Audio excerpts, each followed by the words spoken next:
Just give you a little bit of history on how we like to do business here in Cleveland and Northeast Ohio. And the mayor mentioned the police and coming up with strategies to address gun violence, et cetera, and make this a better place, a safer place. The bottom line is this what we're rolling out now, and we continue to roll out all year round, is a community effort to make this a better, safer place. It's a community effort. It's not only the police department, but it's the prevention component, which involves a lot of things: Operation Focus, community relations, parks and recs. It's the total package just to make this a doggone better place, and that's why we're here today. One of the things, though, as you know, things change from day to day, month to month, season to season.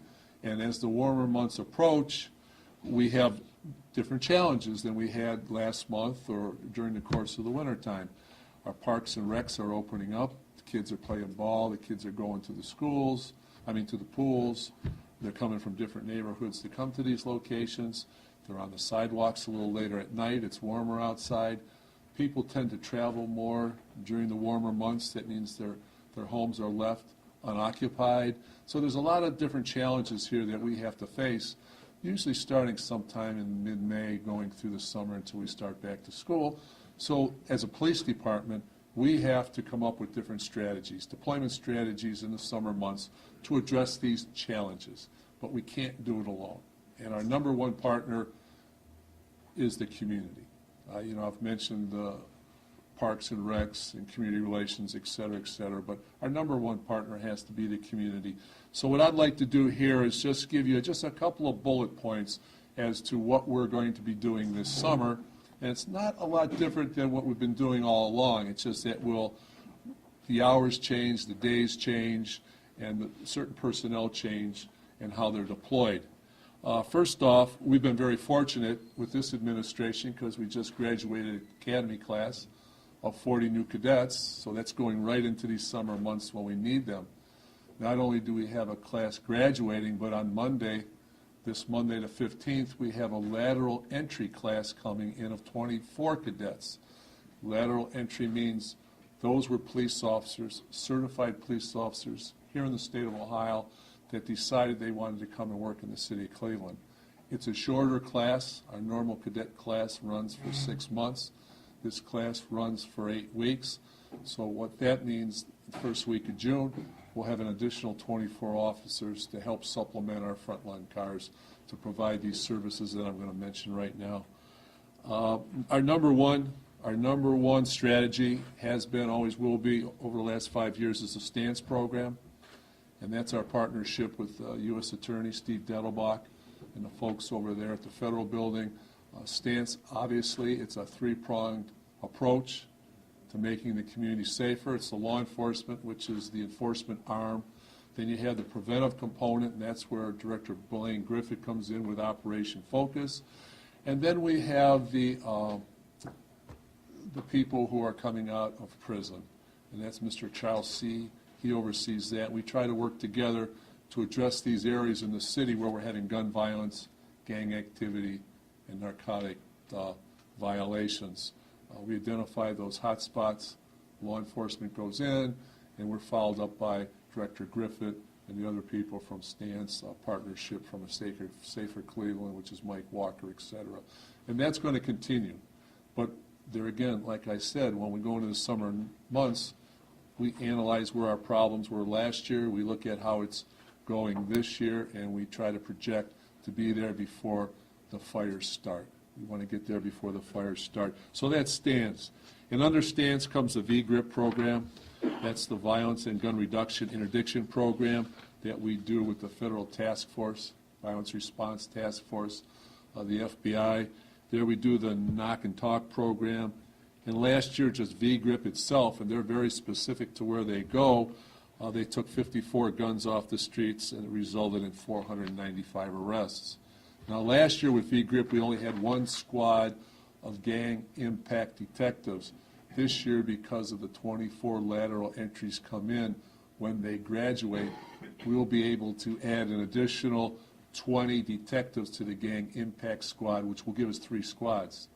So we can strategize to be in more than one location, or we can really saturate a location, or we could stay in a location longer.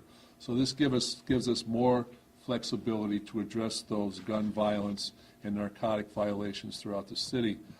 Also, under the STANCE program, we have the Fugitive Task Force, the Federal Fugitive Task Force, that Marshal U.S. Pete Elliott, he heads that up, and they're great partners. And when we identify somebody out there on the street that we believe is wanted, connects with some very violent crimes, we give that information to the Federal Task Force, and they go out and they make the arrest for us. We also do our street and traffic enforcement. There again, under STANCE, and we do our knock and talk. And that, again, is with the FBI, where we'll saturate an area with 50 to 60 detectives and just talk to the people. We go on every door, we knock on every door, and we talk to all the people, and we try to solicit from them any intelligence we can. We'd like to do that, but we want to know how they feel. Do they feel safe? What their concerns are. It could be from quality of life to whatever it may be. But we find that the knock and talk is very, very beneficial to us, and it provides us a really great relationship with the community that we serve. And then we also have our partnership with the Adult Parole Authority. You know, if we have people that are getting out of prison, obviously we try to help them so they can assimilate into life. But there are some that come into our neighborhoods, and we're very active with gangs inside the prison system, and they're back in our neighborhoods, so we like to know where they are and what's going on. Outside of STANCE, we also do our gun suppression initiatives throughout the summer.